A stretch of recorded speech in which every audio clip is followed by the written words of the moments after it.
Good afternoon. Good afternoon, everyone. I'm Dan Bates. I'm President and CEO of the Greater Hamilton Chamber of Commerce. We are being live streamed today, and I'm very excited to be able to host this conversation today.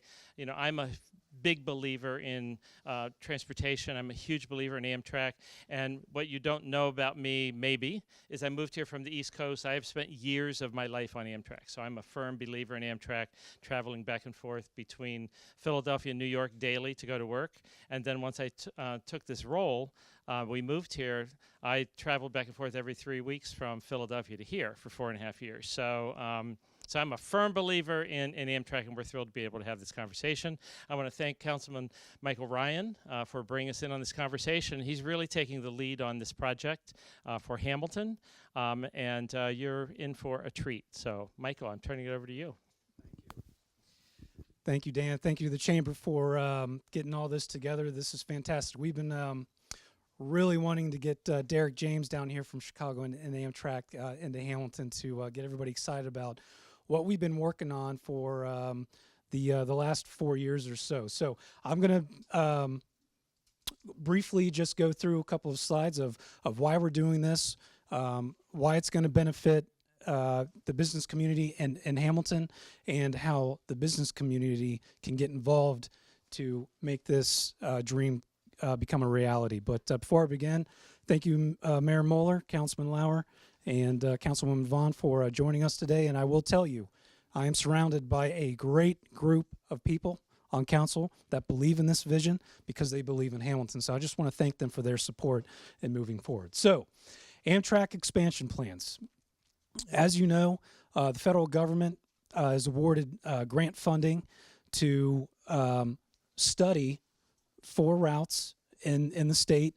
2 of those routes are coming through Hamilton. That is the Cardinal route, from Chicago, Indianapolis, Hamilton, Cincinnati, and then we'll take you straight to DC and NYC. And that is proposed to come through Hamilton for now is the 3C and D, Cincinnati, Dayton, Columbus, Cleveland. Okay, both routes, well, the Cardinal currently exists, but it's only 3 days. In the middle of the night, you can only pick it up in Cincinnati. They're calling for daily service of this route through Hamilton.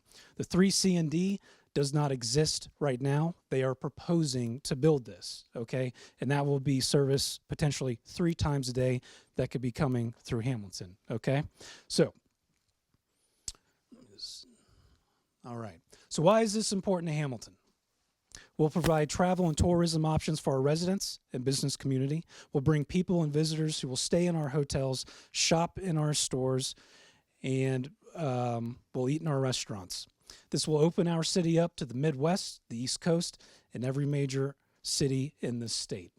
And this will lead to future economic development opportunities. But by far the biggest asset vision is that this will create another gateway into Hamilton. This will bring people to our town. This will bring ideas back into Hamilton. And that is the vision. We want to open up Hamilton and create another gateway to our beautiful and wonderful city. So the next 3 slides, I'm going to go through our proposed platform where our stations could be. Like I said, this is all fluid still until the state solidifies the actual corridors that we will be on. Okay, so the first one that we have highlighted is where the train depot currently sits right now between Maple and Ludlow and MLK. This platform will service the 3C route, okay? The second platform site is located in the Sims Park, so Sycamore 3rd and 4th, okay? Now, we understand that Hollow Earth Festival is tomorrow, and I hope everybody can go. However, we've got some residents here that have been buried under there for a long time. So might change things how we do this. However, we are still going to investigate this. The reason why we like this line, this service is the Cardinal route. Okay, Sycamore Street is underutilized, so the city is contemplating about shutting that down to create adequate parking. We also have some dilapidated properties in that area. This is a good case for us to redevelop the site, revitalize the site, and bring some much needed attention to this park that is underserved and underutilized. Okay. Okay, and here's our new third option. We browsed this 2 months ago, so this is brand new, and this is actually kind of exciting, The third site at the Beckett Paper site. We're currently reviewing this for service on the 3C line, okay? The reason why we like this is because it will help ignite what I feel is a pretty stubborn redevelopment project at Beckett Paper. Okay, and as we know, we want to turn Beckett Paper into mixed-use development, apartments, lofts, maybe some shops, maybe additional restaurants. The impact on traffic will be very minimal versus the other two sites. We've got enough room here to where Amtrak can stop without impeding traffic on Heaton and Dayton, and that's pretty significant. The last thing we want to do is bring more trains to town that stop more traffic. Okay, so we are going to continue to investigate this, and in fact, with a couple folks from Columbus, they really like this because it could make the railroad happy, and will make Amtrak real happy, and the residents. So, all in all, we're going to keep our eye on this and do what we can. So, how can you help support Amtrak in Hamilton? I don't know if you guys know, but the last 2 years, we have been doing a letter writing campaign with the city school district, and it has been absolutely successful. We have sent over 1,000 letters to Governor DeWine and to our state reps and our state senators to show them what this means to us in town. And I see Mike Holbrook in the audience today, Mike, and the school district have been a tremendous help with this, and I really, really appreciate our relationship and our collaboration on this. So, what can the business community do to get involved, to tell those in Columbus who are going to be the ones that are going to have to move the needle on this, how much this means to you? Please write letters of support to Governor DeWine, House Speaker Stevens, and Senate President Matt. Yes, Matt Huffman. This one, Mr. Huffman, will be a critical part of this piece moving forward. So please write letters, tell all three how important Amtrak is to you, this community, and your business. They need to hear from you. They need to know how important this is to the city and the future of your business. I'm going to turn this over to Derek from Amtrak. And if there's any questions, we'll just save it for the end because we might be overlapping some information. So, Derek. Thank you, Counselor, very much. Oh, I'm all mic'd up. Yeah. I think that's so you could hear him because he speaks softer than me, but I'm wearing a mic, I think, for this guy right here. What station are you with? All right, excellent, excellent. I might need some tech support to get to, how's that? All right, excellent. Well, good morning, everybody. It's a pleasure to be here. I stayed at the Courtyard by Marriott last night, so really convenient, and had the great opportunity to have dinner last night with Dan and Mike.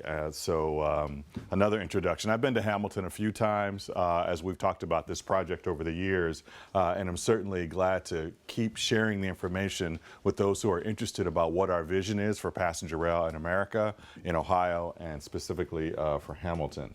I always like to step back for a few minutes just to give people kind of a primer, sort of an understanding of what Amtrak is, who we are, how we came to be. Oh, it didn't advance.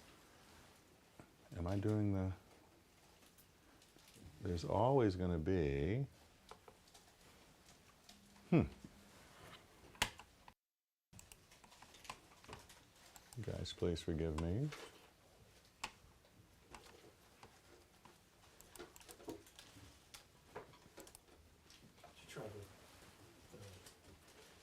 There we go. All right, excellent. Thank you. Thanks for your patience. So, Amtrak is actually your railroad. We were created by an act of Congress in 1970 and signed into law by President Nixon. We were created because the passenger trains in the U.S. up to that point were provided by the private sector railroads. The railroads that we know today Norfolk Southern and BNSF, their predecessor companies were actually responsible for providing passenger train service and trying to make a profit at it.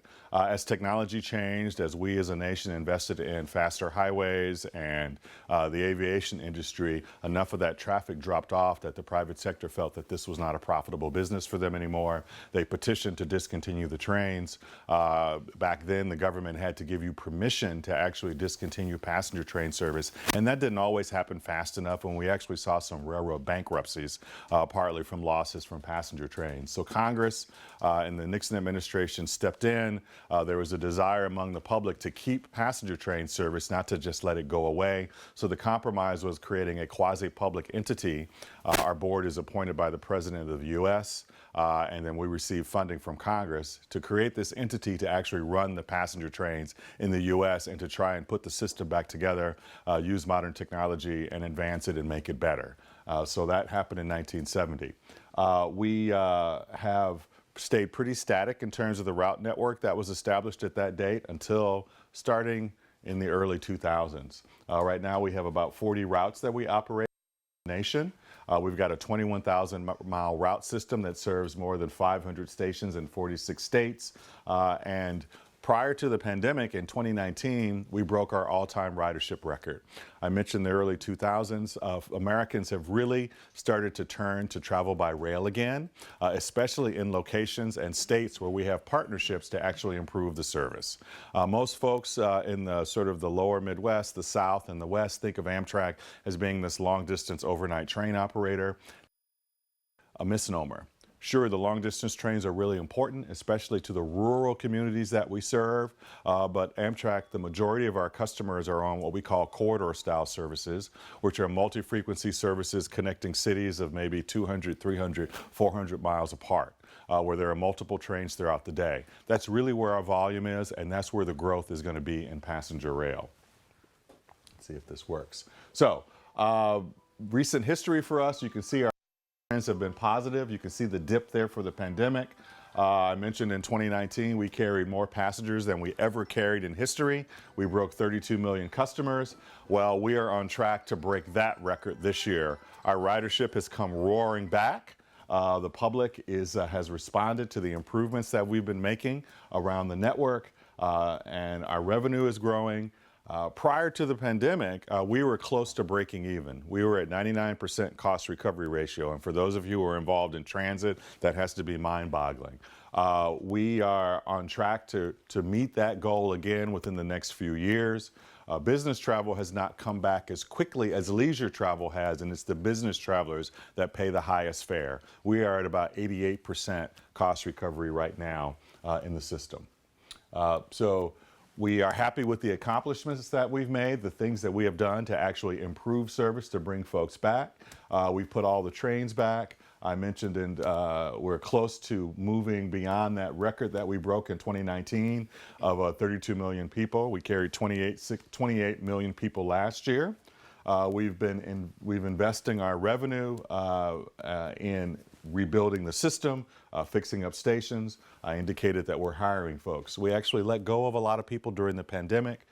We did get some of the CARES Act funding, if any of you remember that, to kind of keep some of the transportation industry going and private businesses going.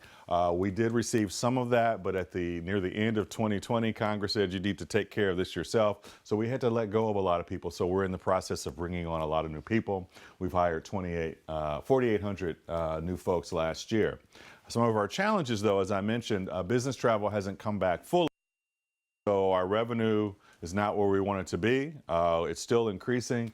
We're doing as much as we can to sort of charge the ticket price that the market will bear. And then, of course, we're dealing with inflation as well. So that's another challenge for us. But again, the trend lines are moving in the right direction. I forgot to ask this question, but there you go. I was going to ask you which country in the world has the most mileage of railroad track. No one ever says the U.S., except maybe some folks in the industry. But the United States dominates the world in terms of the amount of railroad network. We far surpass China and Russia. The challenge, though, is most of this is freight network, and the majority of it is owned by our shareholder-owned freight railroad network. Freight is really important for our economy. Some of you may be shippers on the freight railroad network. We only run on a very limited amount of that system. This is a map of the actual Amtrak system itself with population bubbles sort of superimposed over our network. I mentioned that when we were created in 1970, the US DOT put in place a very limited network to just sort of build from. We hadn't really grown and expanded that network very much. Except for appendages here and there, new route additions, usually in conjunction with relationships with states that have wanted to expand passenger rail as a transportation option. The reason, though, I put this map up here, though, is because to show you how, despite having the limited system, we've made great gains in terms of attracting riders to the network. Think about what we could do if we actually expanded the network to cover more of the population of the United States with the type of service that people are demanding, rather than just a tri-weekly train that passes through Hamilton. We think a place like Hamilton, we think Southwest Ohio, we think the entire state of Ohio and the Midwest has the population base and the travel demand to support a much richer network of trains, multiple trains throughout the day. Giving people travel options, operating at trip time competitive speeds. We can see Columbus, not on the rail map. Fort Wayne, no rail service. Chattanooga, Nashville, Las Vegas, Louisville, none of these places have passenger trains at all. So the reason we at Amtrak during the pandemic did an analysis, we took into consideration that we know there's demand out there for travel because of those places where we have expanded service. What could we put together that would entice Congress to provide us the resources to actually expand the network? So in 2021, we released a plan called Amtrak Connects Us. This plan looked at that network, looked at the places where people were actually going, and we proposed expansion. On this particular map here, the dark lines, the really dark lines, represent that existing network that you saw on the previous slide. The gold overlays represent routes that we already run several frequencies a day, but we think could deserve and the market could support additional train departures throughout the day. What's really important here in Ohio is the light blue line represents corridors that we do not operate on today, that we think those corridors deserve and they could support service. Right here in southwestern Ohio, what this doesn't really show is that we've got our existing line that passes through here every night. That's the long distance Cardinal train. Cincinnati, Hamilton, Indianapolis, Chicago, major travel corridor. I drive it regularly. It is grueling, especially between Indianapolis and Chicago with the construction and the trucks. It took me 6 hours to drive here yesterday. Kicking myself thinking we need trains. So Hamilton is on both that route, which we think, if you'll notice the light blue line, we think it should have at least 4 trains a day on top of the Cardinal, a morning, afternoon, mid-afternoon, and an evening train in each direction. Also, potentially on the 3C and D route as well. You happen to be at a junction point where those two corridors converge. So we're really talking, I mean, if you guys work with us, work with your state legislators and advocate for your community, the potential is great to see Hamilton as being a real key location on the passenger rail network. Now, this presentation, this Amtrak Connects Us, we put this together because the Congress was considering in 2021 the surface transportation bill, the highway bill. And so we wanted to start the dialogue that it should be a true transportation bill. And just like there's federal funding available to invest in aviation assets and road assets, we need to be looking at investing in our rail assets too. It's not for lack of demand that we're not a primary carrier. It's because we haven't invested as a nation. And so fortunately, because of the success that we've had in gaining riders and increasing our revenue, reducing our operating loss, Congress responded. This is a blow up. Amtrak Connects Us. You can see Hamilton right there. So don't pay attention to that Sharonville at all. That's another route. You guys are going to make the case on which way the train should go. Based on that advocacy, and then hearing from communities across the country, because I reached out to the city of Hamilton, I reached out to the city of Crestline, I reached out to Columbus and Fort Wayne, all these places that we thought should have service, and said, talk to your representatives, talk to your congressional delegation, and tell them there needs to be a robust funding program for passenger rail so that we can meet the moment and the desires of the traveling public to have something a way to get around other than just driving their car.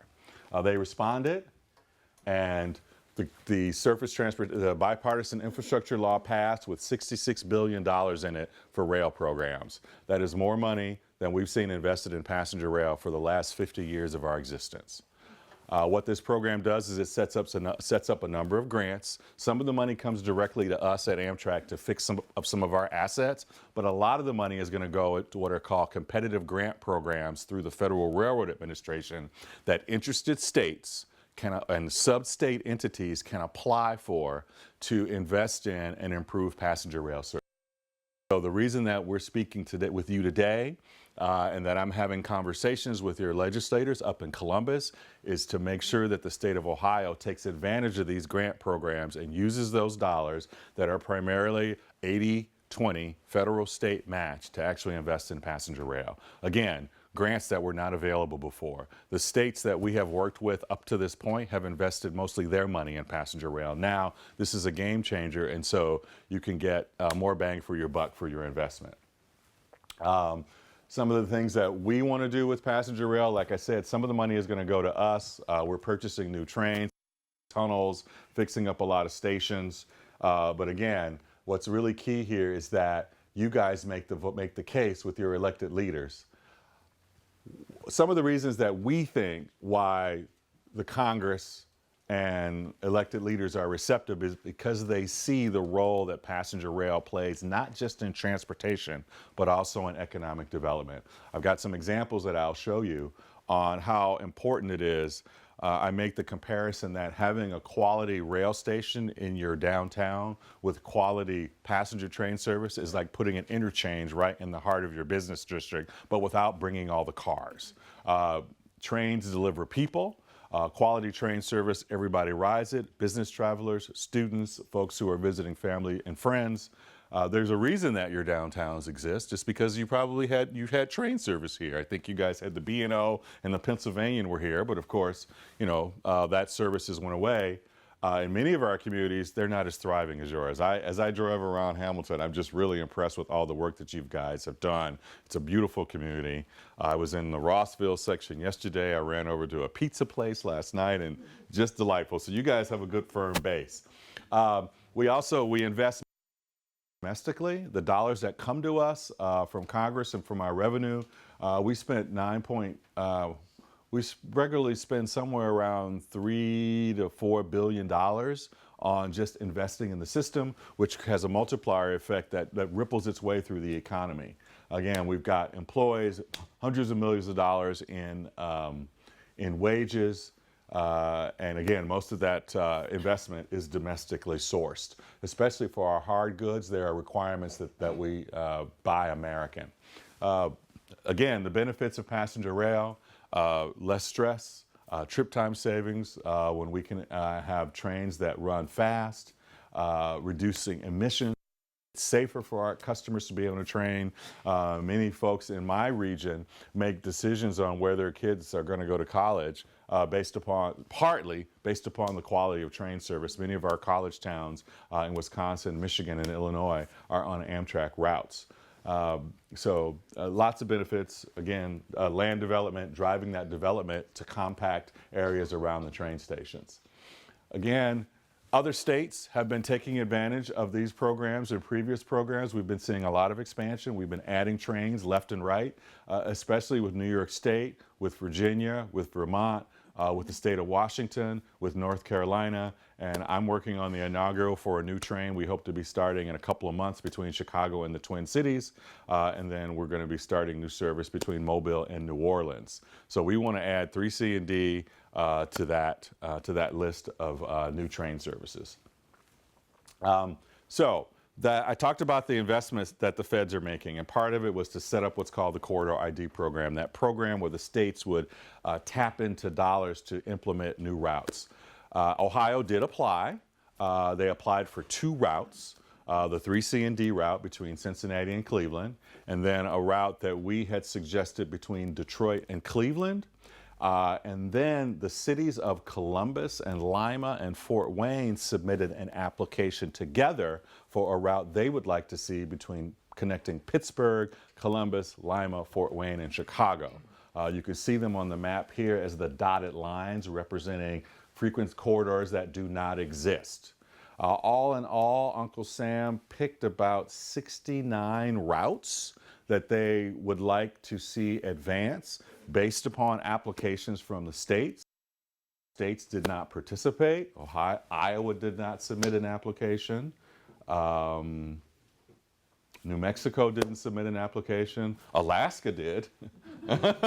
So they actually have passenger train service on that route, but they would like to increase the speeds and to deal with some infrastructure challenges and to add additional frequencies. So the gray lines represent the existing Amtrak network. The blue and the dashed blue lines represent route expansions that have been sought. What this program gives the states and the other applicants is $500,000 to do. The first phase is sort of a scoping phase to kind of look at what the route potential is, what the ridership could be, some preliminary costs on what the capital investments would be, what the revenue would be, and if there's any operating support necessary. So you can see all around the Midwest, pretty much every state applied except for Iowa.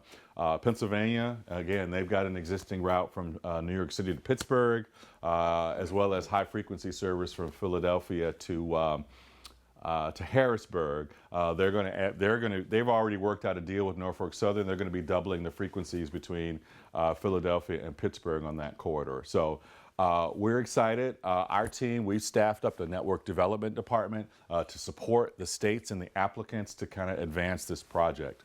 After we get through the scoping phase, then the states will take a look and say, is this something that we want to invest in? And then it's at that point that the state government has to start investing dollars to match the federal dollars that will be available and on the table to move forward. So that's why it's important that the state legislature hear from you that this is important for the economy of Hamilton. I just wanted to briefly touch on some station projects around the Midwest that have been of benefit to the local economies. In the town of Normal, which is a college town in central Illinois, also the home of Rivian Motor Cars. They used federal grants and built themselves a $45 million combination train station and city hall. So here's the station in the center of their town. The city hall is the upper floors. It's also an intermodal center with local bus, intercity bus, and parking.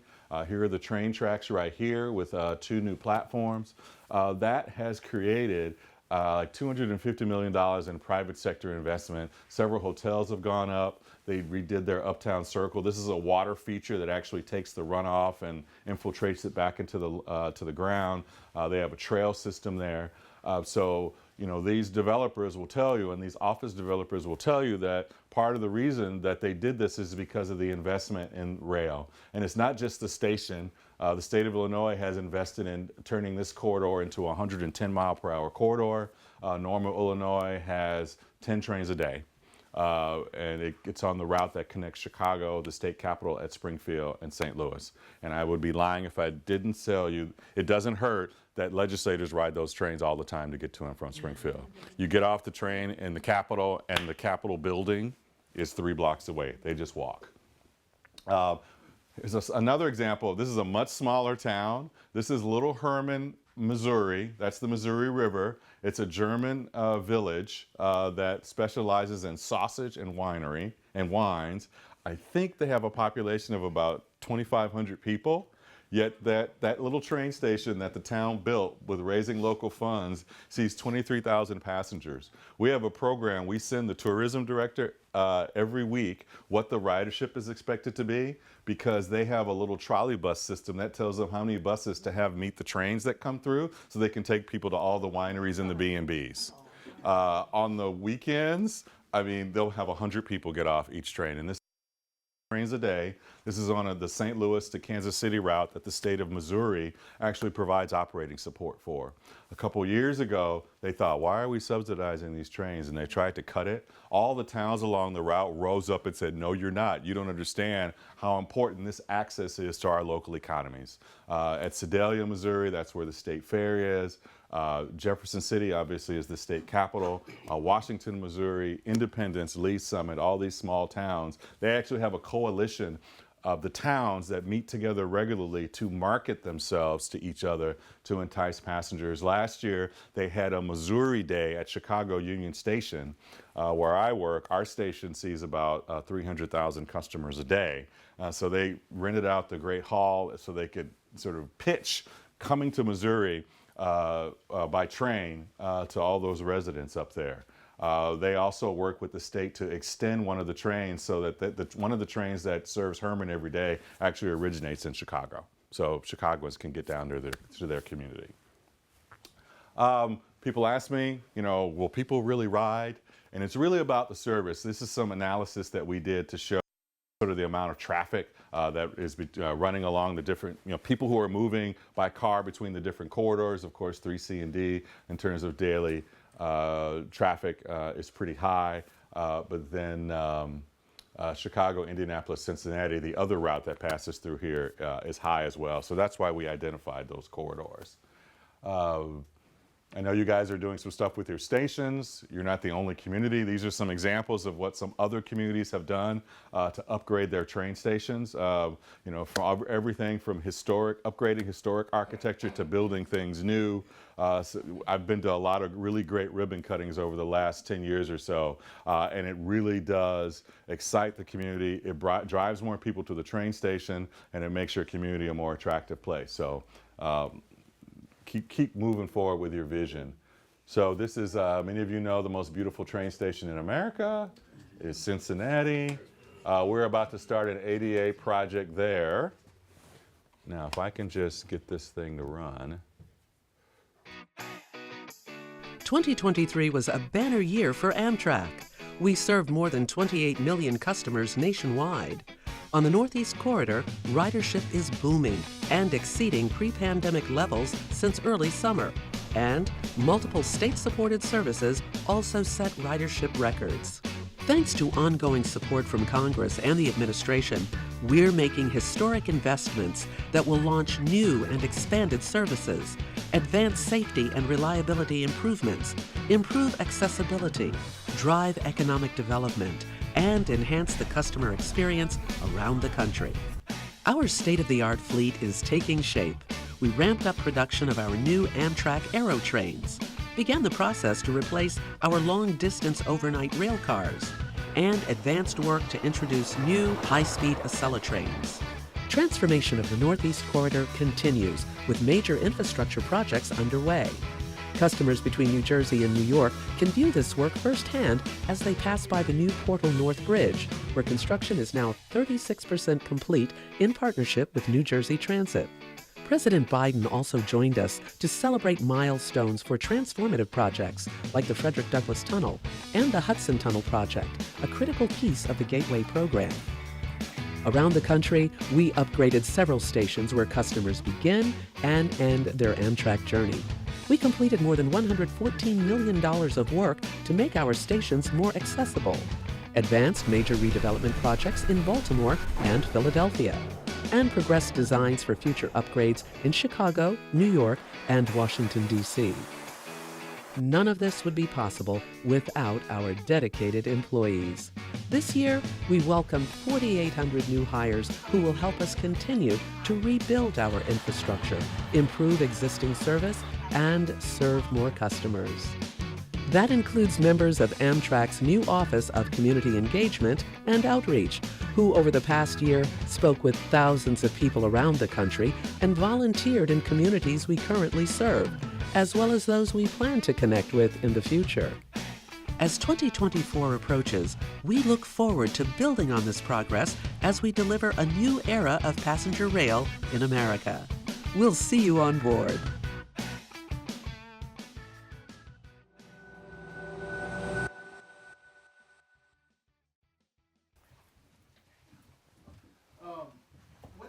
timeline? When can we see decisions being made for a Hamilton train station or stations? Probably within the next 2 years. We've got to get through the scoping process, and then we'll move to sort of preliminary engineering and the outreach process, the sort of National Environmental Policy Act process. That's going to need to be a part of this, and that's where the public and policymakers will start to weigh in. We'll also beginning discussions with the freight railroads, because they're going to need to be. They will be a partner in this, because much of the investment will be in their network to make sure that the trains run on time and that their freight trains move out of the way. And so where they can accommodate stations and what the best route is will be part of those discussions. Some of it's going to be cost-based, whose route is the most economical, who's the most efficient, balanced with who gives us the most ridership. And that flavor I'm giving you is because between Cincinnati and Dayton, there are 2 potential routes. So, yes, sir. When I looked at the vision, it looked like you kind of were planning on 2 stations. Because, Oh, you mean the map? Yeah, because if we put it at where the Beckett is, then the Cardinal is going to stop there. Would have to back up to get to its route. That is sort of this is where the community plays a role in cooperation with the state on what makes the most sense. So that's the city of Hamilton's sort of concept vision that they're starting to look at. We're kind of, what's the word I'm looking for? Agnostic on it. There's some thinking, some decision making that needs to be made, if those sites make sense or not, if this is the route. There are a lot of unanswered questions at this point, really. We think, well, like I said, I'm agnostic. You guys could have 2 stations, you could have 1, but there are cost factors and then ridership factors that play into that may make it may make sense, it might not make sense. Okay. So. Thank you. That was the city's map. That wasn't our map. Sorry to throw you under the bus, Mike. Yes, Susan? Are there criteria or bullet points, things that the city of Hamilton needs to do to check off that might make it more advantageous for us in getting one of the routes? I would suggest that the city be visionary in terms of advancing a plan. And how your plan for a station stop could really actualize and boost your economy here. We think that number 1, that's good for the public, to get the public engaged, and also for your elected leaders so that they could see that you're serious and that this is really important to you, not just on the state level, but on the congressional level too. That bipartisan infrastructure law that provided the $66 billion, that's going to expire in a couple years. The surface transportation legislation has to be reauthorized every 6 or 7 years or so. So it's going to have to be reauthorized. You need to make sure that it has a rail title in it that also has continued funding to advance these corridors. And so carrying that vision to your congressional delegation and your state legislative delegation is important. So one of the things that and this may be getting too in the weeds for you guys, but we have a site that we maintain at Amtrak called GreatAmericanStations.com. It has a lot of case studies and a lot of examples of what other communities have done, like Normal, like Herman, to incorporate their train station into their town's economic and cultural life.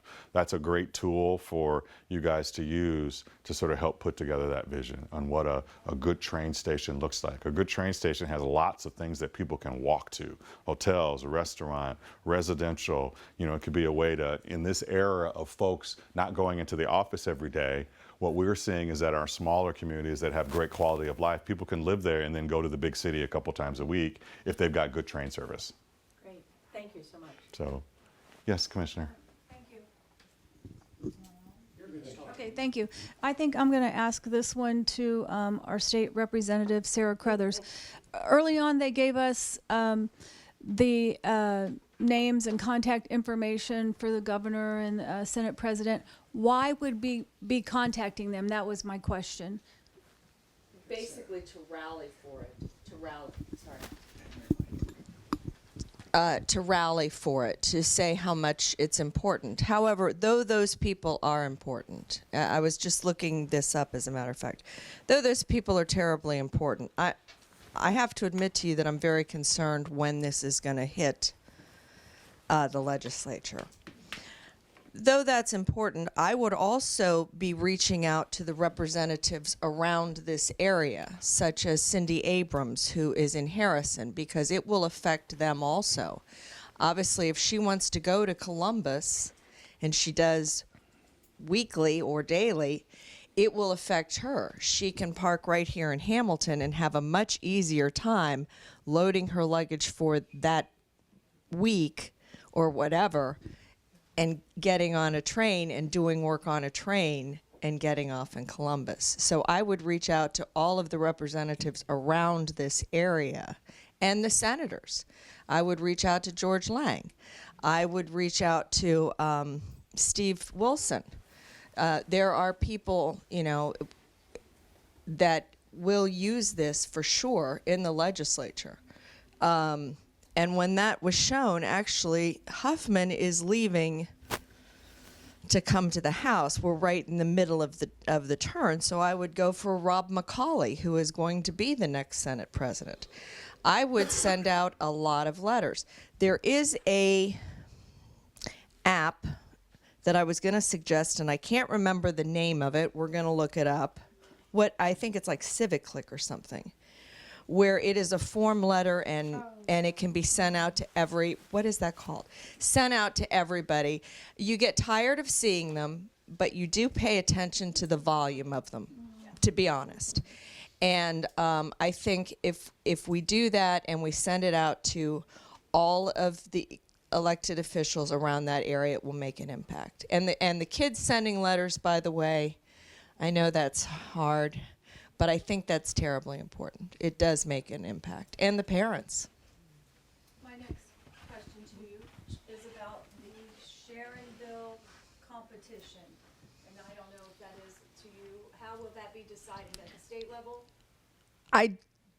Will it? I don't know. You're better at that. Will it be decided at the state level? Then right like heck. And I have a question for you about the Oxford stop. Sure. So are we going to vie with Oxford on this? Because I just went to the ribbon cutting for that. So Nope. Okay. If you notice, our plan identified, again, this was Amtrak's vision. This is not the official document anymore. This is our promotion piece.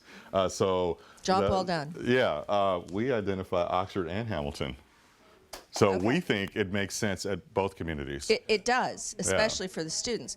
What are the chances then once this happens? Because when I was young, many years ago, there was a straight shot that would go up to northern Michigan and a straight shot that would go down to Florida.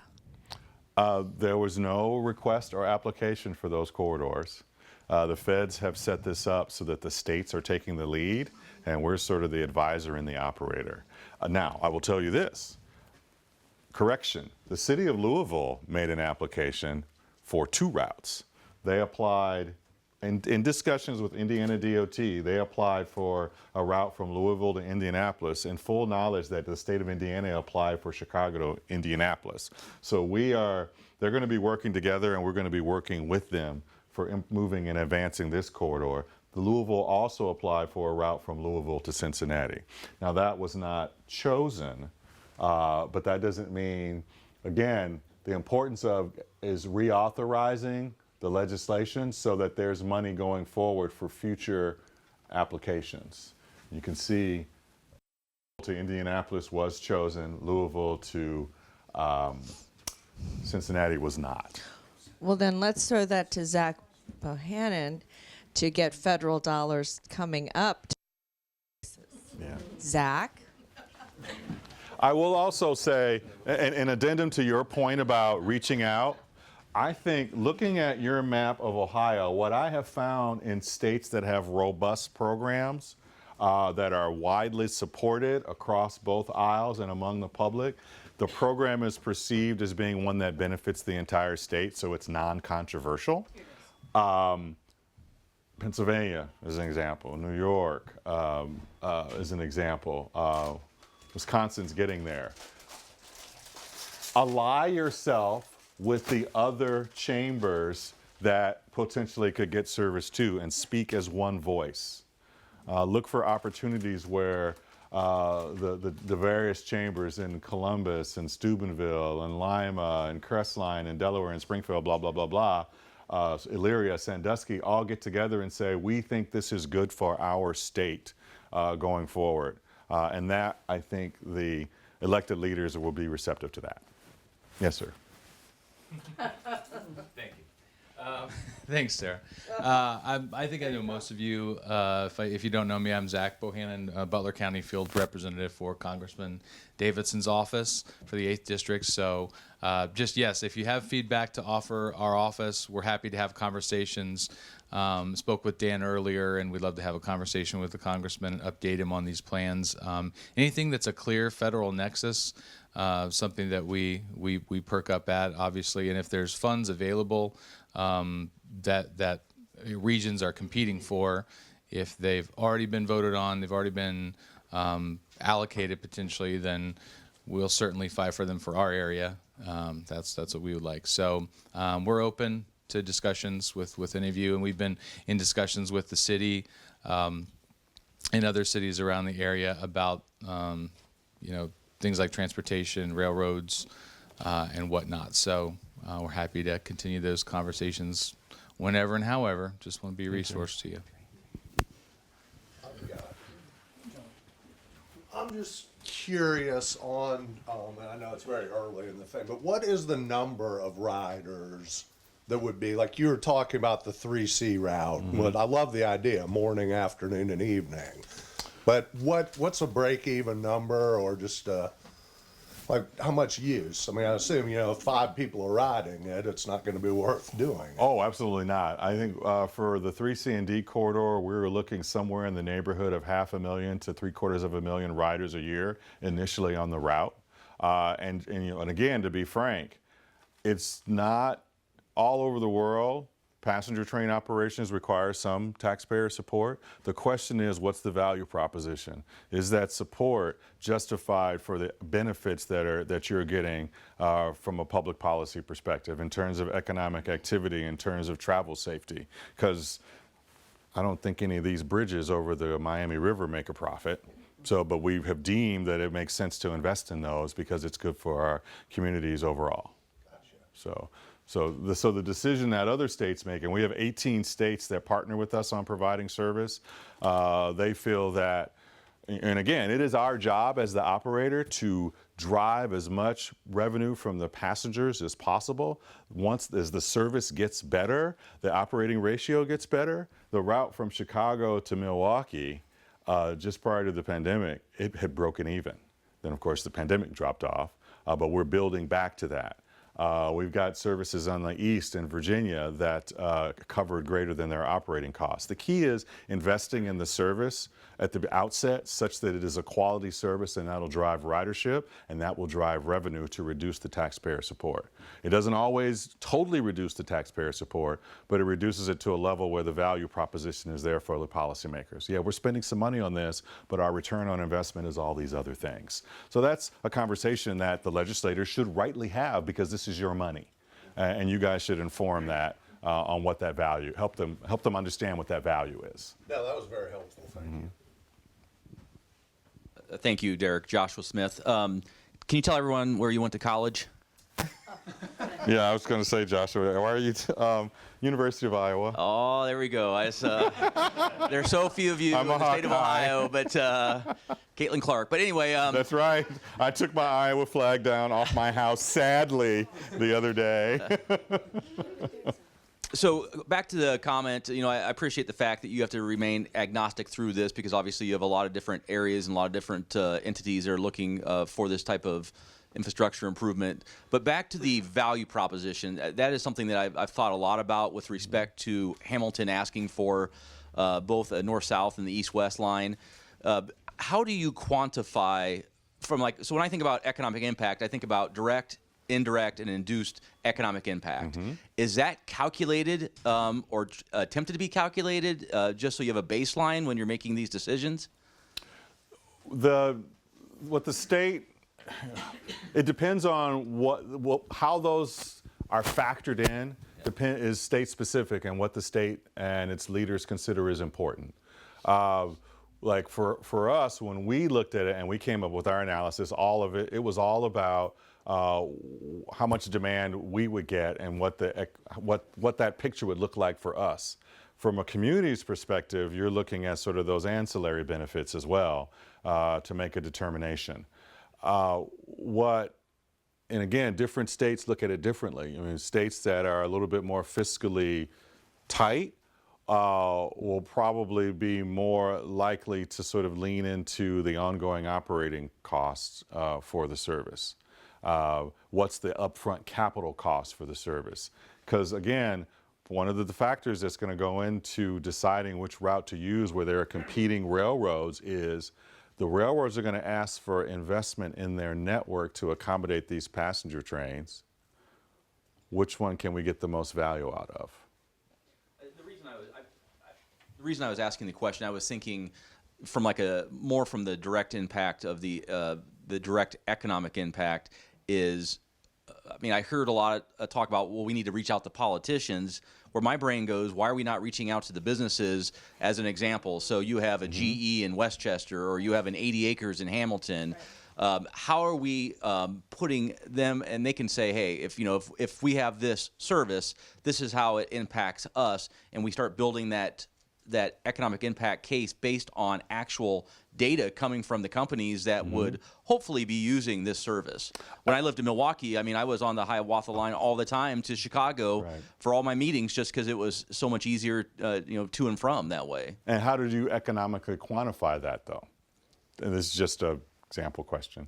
So I didn't that was a quality of life quantity for me. Oh yeah, quality of life, time savings, productivity. Sort of the things that you can't maybe necessarily, you can't in your mind put a dollar value to, but they do have a value. I was thinking more so as the government is making the decisions on where to locate the lines. I was thinking maybe if there was more of an economic, when you said value proposition, my brain went to how do we quantify the economic impact more succinctly. So if we're competing against Sharonville, or we competing against someone else. How do we better define our value proposition? That's what I was thinking of. Outside of building one heck of a train depot, apparently. Well, I think going back to her question, that's always the difficult piece, because there are always sort of these economic development thrown around, like you get for every dollar you invest, you get $2. What do you decide to include in that? That's why it's easier for me to kind of go to stories, because everybody can always come up with their figures. It's Mark Twain that said, give me statistics or lies or something like that. That's why I like to relate sort of the actual stories of businesses and how it has impacted them. Don't know. Not always a clear-cut answer on that. Earlier they mentioned, for him, back that way to Joshua. They mentioned an 80-20 match somewhere early in the conversation. What are they talking about that, and what do they expect from us locally? Do you know? The question was the 80-20 match. Sure, that's in reference to the Corridor ID program. The first phase is just the scoping process. That's fully federally funded. Then the second phase, you start to get into the environmental assessment, local outreach, start to put together what's called a service development plan, where you get more detailed in what the service is going to be like. That's usually done by a consultant team and is usually somewhere south of 10 million. That's where the state needs to start matching the federal dollars. So that would be 10% state or 10% local, 90% federal. And then once you move to the design and the construction phase, then that shifts to 80% federal match, 20% local match. So as you move through the phases, the state needs to contribute a little bit more at each phase. And then I didn't even get to the operations. Once the service is operating, the feds have provided a grant program called Restoration and Enhancement Grants, which is a 7-year step down of operating support. So in the first year, the feds would cover 90% of the operating loss because the service is ramping up. Then the second year, they provide 80%, then 70, 60, 30, then 0. And in theory, if you've put together a good service, a quality service, your ridership will advance upward, covering more of the operating loss, and that will limit the amount that the state has to cover at the 7th year. So that's a good question. So when you say local doesn't necessarily mean Hamilton. Local might mean state of Ohio. In general, I mean the state of Ohio. In most places, it's the state that covers that because the rail program is considered a program of the state government. I just had a question. Michael Ryan might be the one to ask this for, but to Joshua's point, talking with businesses in the region like Westchester and GE, what about talking to the local governments of writing letters in support of this, because this is going to impact cities, our neighboring cities in Fairfield, Westchester, Middletown, and to make sure that Hamilton gets this over Sharonville?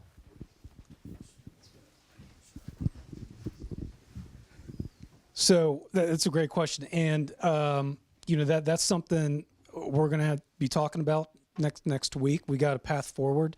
We know that this pitch is going to be great because it's going to impact everybody. So Hamilton clearly is taking the lead on this, so we're going to have to take this even further to get everybody involved, and that is something that is critically important because it's going to impact the whole county. And when the funds were announced, the grant awards, I was telling Channel 5, that's not just good for Hamilton, it's good for Butler County. And, we gotta prepare ourselves for the next 25 years. And I don't know if anybody knows this, but the next 20 years, Butler County could have over 400,000 people population. What are we doing to prepare for that? I know what Hamilton's doing, and we're doing a damn good job of it. And it starts with initiatives like this, Amtrak. So we got to get everybody involved, have the vision, sell the vision, and then we'll move forward from there. Michael? Yes, ma'am. For something like this, too, I think we have to also, besides just writing letters, thank you, Michael, for that. I think besides that, I think reach out to your business leaders in the district, 80 acres, the Fairfield, Westchester, Liberty, all of the business owners and business leaders. I'm not sure it isn't good to have a legislative day and have them come up to the State House and meet with legislators. We do that very frequently. We have people go basically door to door and meet with them for maybe 15 minutes and talk to them about why it's important for this area and why it would be important for their constituents. A letter's always good, but I can honestly tell you that face-to-face relationships is what this job is all about. And when they have to look you in the face. And if they can look you in the face and say, oh, I can't support that, that's a problem. And they won't be able to do that. So as I said, look up all the different legislators in the area. I am more than happy to give you a list of people. And we'll work together and get business owners throughout the area with the chambers and everything else and get a legislative day set up. Now that there's money involved, I think we probably do it before lame duck so that we know what we're dealing with. So within the next couple months. Yes. Yep. Where does this go?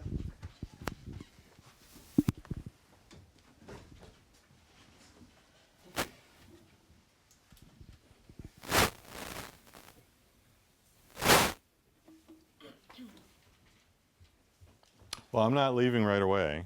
I think you're free to wrap up any closing All thoughts, right. and then we'll get this. You want to close? Thank you all for coming. I hope we got a lot of education here. We definitely got a lot of work to do, but that's something that we're used to doing here on City Council and in Hamilton. We're not going to stop, okay, until we are satisfied. So we're excited. A lot of momentum, and we got to continue this momentum.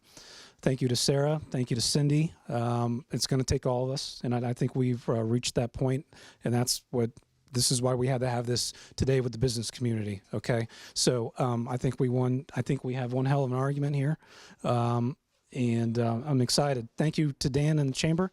Thank you to Derek, And Dan, do you want to close this out? Just thank you all for coming. If you didn't get a box lunch, they don't need to record. If you didn't get a box lunch, there's still lunches in the kitchen, so pick them up. I don't plan to eat 10 or 12 lunches.